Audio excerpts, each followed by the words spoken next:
바다소녀와 바람의 철학, 들숨과 날숨의 이야기, 제4편 공기의 철학자.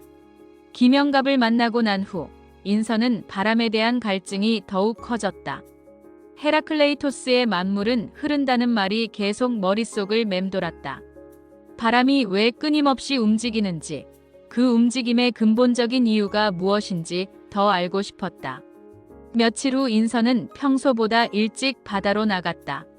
새벽 4시, 아직 별들이 하늘에 떠 있는 시간이었다. 바다는 고요했고 바람도 잔잔했다. 이런 고요한 순간에 바람에 대해 깊이 생각해보고 싶었다. 물에 들어가기 전 인선은 해안가 바위에 앉아 심호흡을 했다. 공기가 폐 속으로 들어오는 감각을 의식적으로 느꼈다. 이 보이지 않는 것이 자신을 살아있게 하는 가장 중요한 요소였다. 공기란 무엇일까? 그녀가 중얼거리는 순간 문득 해안가 언덕 위에 누군가가 앉아있는 것이 보였다. 새벽 이 시간에 누가 있을까? 인선은 호기심에 언덕으로 올라갔다. 언덕 위에는 중년으로 보이는 남자가 바다를 바라보며 앉아 있었다. 긴 수염을 기르고 간단한 옷을 입고 있었는데 고대 그리스 사람 같은 차림새였다. 그런데 이상하게 전혀 낯설지 않았다. 누군가 공기에 대해 깊이 생각하고 있구나. 남자가 인선을 보며 말했다. 마치 그녀가 오는 것을 알고 있었던 것 같았다. 누구세요? 인선이 조심스럽게 물었다. 나는 아나시메네스다. 밀레토스에서 온 철학자지. 아나시메네스? 인선은 그 이름을 어디선가 들어본 것 같았다. 어떻게 여기에 계세요? 아나시메네스가 미소를 지었다. 바람은 걸림이 없어서 말이야. 시간과 공간을 넘나들며 자유롭게 오간다네. 나도 바람처럼 걸림없이 오갔을 뿐이야. 인선은 이상하게 두렵지 않았다. 오히려 반가웠다. 바람에 대해 깊이 알고 있는 사람을 만날 수 있을 것 같았다. 당신이 공기에 대해 궁금해하고 있다는 것을 느꼈어. 아나시메네스가 말했다. 나는 오래전부터 공기야말로 만물의 근원이라고 생각해왔거든. 공기가 만물의 근원이라고요? 그렇다. 내 스승 아낙시만드로스는 아페이론이라는 무한한 것이 만물의 근원이라고 했고 그 스승인 탈레스는 물이 근원이라고 했지. 하지만 나는 다르게 생각했어. 아나시메네스가 깊게 숨을 들이쉬었다. 공기를 마셔보렴. 이것 없이는 한순간도 살 수 없지 않나. 물은 며칠 없어도 살 수 있고 음식은 몇 주 없어도 견딜 수 있어. 하지만 공기는 몇 분만 없어도 죽음이야. 인선은 고개를 끄덕였다. 물질을 할 때마다 절실하게 느끼는 것이었다. 그런데 공기가 어떻게 다른 모든 것들을 만들 수 있어요? 좋은 질문이다. 아나시메네스의 눈이 반짝였다. 공기는 농축되고 희박해지면서 다른 것들로 변화해. 공기가 희박해지면 불이 되고 농축되면 바람이 되고 더 농축되면 구름이 되고 더더욱 농축되면 물이 되고 마지막에는 흙과 돌이 돼. 정말요? 공기가 돌이 된다는 것은 무슨 뜻이죠? 돌에도 공기가 있다는 것이 믿기 어렵지만 원자를 분석해보면 그 안에도 공기가 있어서 광물이 되는 것이니까. 정말 놀라워요. 그렇게 생각하고 보니까 공기와 바람이 참으로 중요하네요. 바다를 봐라. 아나시메네스가 바다를 가리켰다. 저 바닷물도 원래는 공기였어.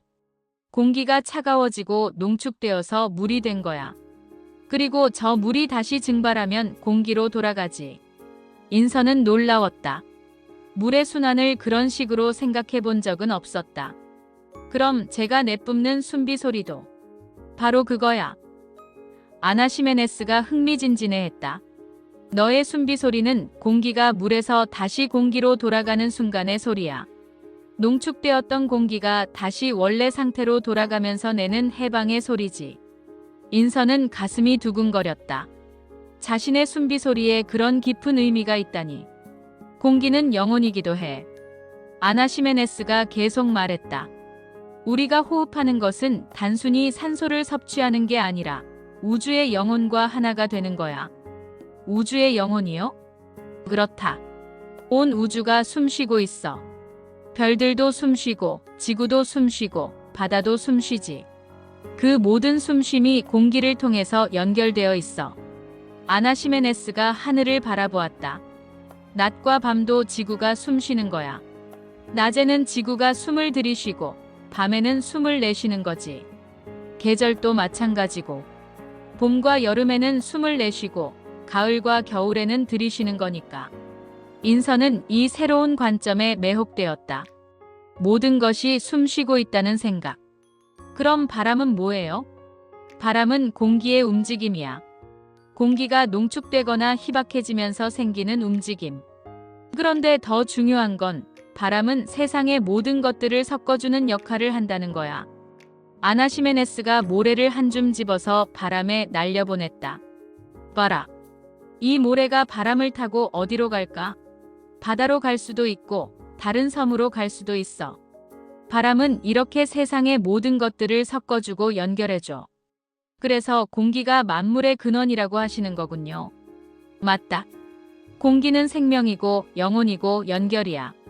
그리고 가장 중요한 건 아나시메네스가 잠시 말을 멈추고 인선을 바라봤다. 공기는 무한하다는 거야. 끝이 없어. 어디서 시작해서 어디서 끝나는지 알 수 없지. 우주 전체가 공기로 가득 차 있어. 인선은 이 말에 깊은 감동을 받았다. 자신이 매일 호흡하는 공기가 우주 전체와 연결되어 있다니. 선생님, 그럼 제가 바다에서 숨을 참고 있을 때는 어떤 일이 일어나는 거예요? 훌륭한 질문이다. 그때 너는 공기와 잠시 분리되는 거야. 하지만 완전히 분리되는 건 아니야. 숨을 참고 있을 적에도 몸속에는 여전히 공기가 있거든. 그 공기가 너를 살려주고 있어. 아나시메네스가 심각한 표정을 지었다. 그리고 수면으로 올라와서 숨을 쉴 때 너는 다시 우주와 하나가 되는 거야. 그 순간의 기쁨과 해방감이 바로 숨비 소리로 나타나는 거지. 인선은 눈물이 날 것 같았다. 자신의 일상이 이렇게 신성한 의미를 가지고 있다니. 공기는 신이기도 해. 아나시메네스가 말했다. 보이지 않지만 모든 곳에 있고 모든 생명을 지배하고 영원불멸하지. 신의 모든 조건을 갖추고 있어. 해가 떠오르기 시작했다. 바람이 조금씩 잦아들고 있었다. 내가 갈 시간이 다 되었구나. 아나시메네스가 말했다. 벌써요? 더 많은 이야기를 듣고 싶은데. 걱정 마라. 공기는 항상 너와 함께 있으니까. 숨을 쉴 때마다 나의 철학을 기억해라. 그리고 아나시메네스가 인선에게 가까이 다가왔다. 다른 철학자들도 만나게 될 거야. 공기와 바람에 대해 다른 생각을 가진 사람들을 말이야. 그들의 이야기도 잘 들어봐. 진리는 하나가 아니라 여러 개일 수 있거든. 어떤 철학자들을 만나게 될까요? 아리스토텔레스, 데모크리토스, 그리고 동양의 철학자들도 모두 바람이 데려다 줄 거야. 바람이 다시 세게 불기 시작했다.